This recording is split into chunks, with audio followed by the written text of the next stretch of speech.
What's going on, guys? Matthew back again, this time for another college football playoff ranking video. Let's get into it.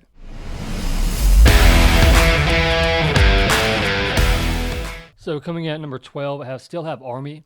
As long as they stay undefeated, they're going to remain my number 12 seed. And this week they play at Notre Dame. It's a night game. I'm not expecting it to go well. I think Notre Dame's probably going to blow them out because they blew out, I think it was Navy. But I'm hoping Army can take them out. Notre Dame is annoying. I feel like every year all they do is screw everything up and make everything difficult for everybody because Notre Dame has to be involved all the time. It's annoying. They need to join the conference and try to win a conference championship. Otherwise, just get out of the way. But 12 is Army. Coming in at number 11, I have BYU. Their biggest win being over SMU. Other than that, I don't think they've really beaten anybody, and they just lost to Kansas. Um, you can make an argument that they shouldn't even be in the top 12. I actually brought up the most recent CFP rankings, and they have SMU over BYU, even though BYU beat SMU. That really doesn't make any sense. I know that y'all have heard about this most recent ranking. It's ridiculous. We probably just need to switch to people like Booger McFarland and all those guys on ESPN. Those probably need to be the type of people that make up the committee instead of these ADs and such. But it is what it is. They have SMU over BYU for some reason. But I have BYU at 11. And coming in at number 10, I have Penn State with their biggest game being a loss to Ohio State while they played Ohio State at home. And other than that, they have no notable win. But that's Penn State at 10. Coming in at 9, I have Indiana, who is still undefeated. They have a big test this weekend. They have to go to Ohio State, and hopefully they'll get blown out so that my Gamecocks can find a way into the top 12.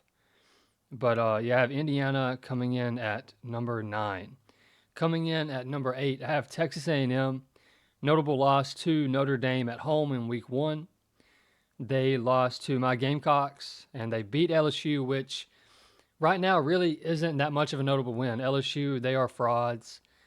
I've mentioned it plenty of times. I'm going to continue to say it. LSU did not beat us in what was that? I think that was week 3. We got screwed by the refs. We also didn't have Sellers in the second half, but I have LSU listed as one of their wins, even though it's really not a good one anymore. And they also blew out Missouri at home. They did better against Missouri than we did. We had to fight to survive against Missouri last 1 minute drive to beat Missouri. But I have A&M at number 8.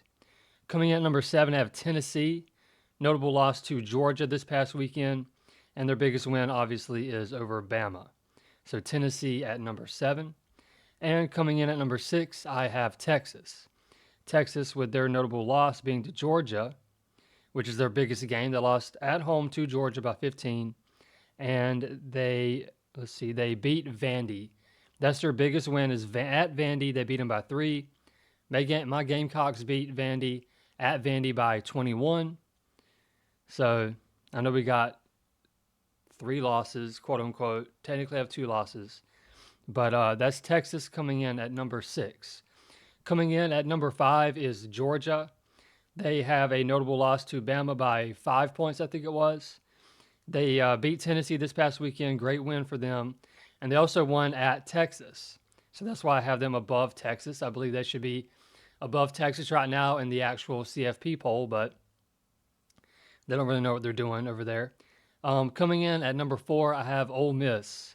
Notable win against Georgia at home. Bad loss to Kentucky at home. Their first conference game of the year.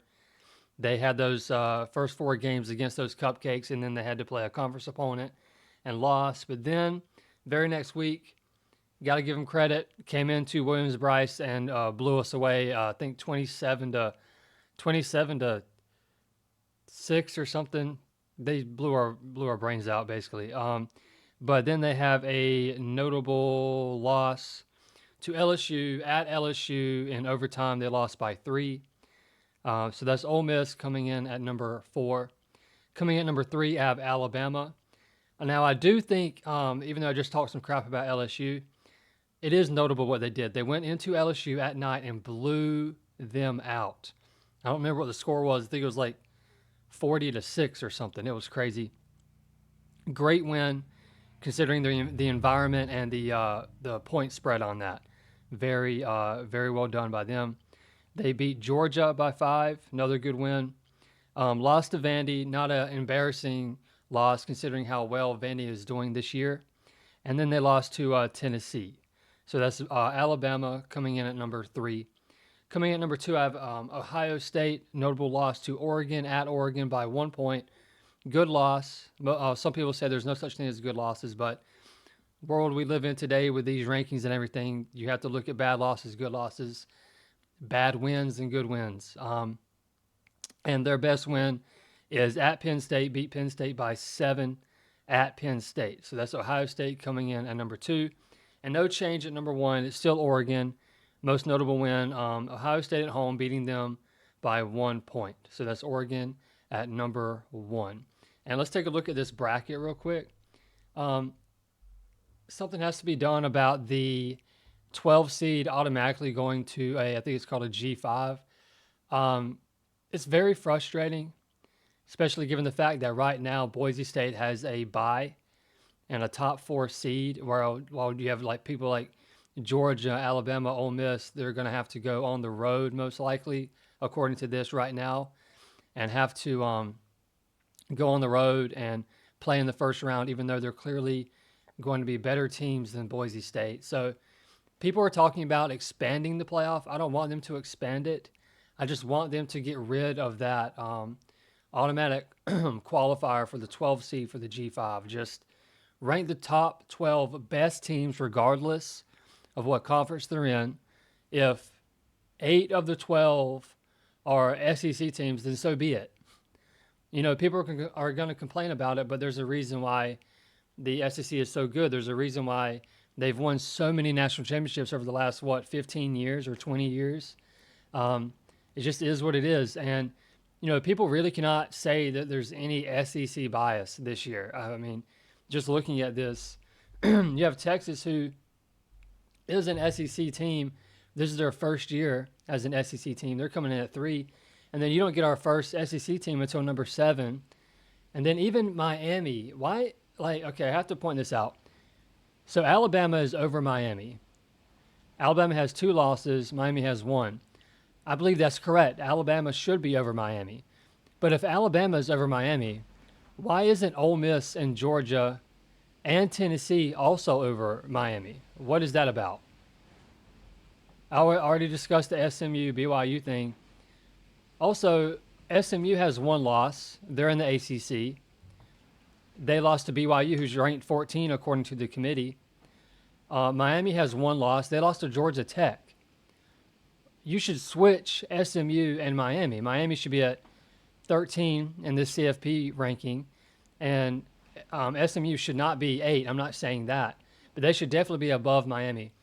So there's a parent logo ranking going on right here. They're ranking based on logo, and it's very apparent to everyone that watches college football that that's what's going on. But it really sucks. But hopefully everything will play out well, and we won't have any issues like we did last year with Florida State and Alabama, and how Florida State got left out even though they were undefeated. I still think they made the right call. Alabama, I think, was a better team than Florida State last year. But hopefully, you know, I certainly don't want to be that lucky number 13 who gets left out. But we'll see what happens. Anyway, guys, that's my ranking. Let me know what I'm right about, what I'm wrong about. Is there anything I missed? Just let me know in the comments below. Please hit that like button, subscribe, and we'll catch you guys next time. Take it easy.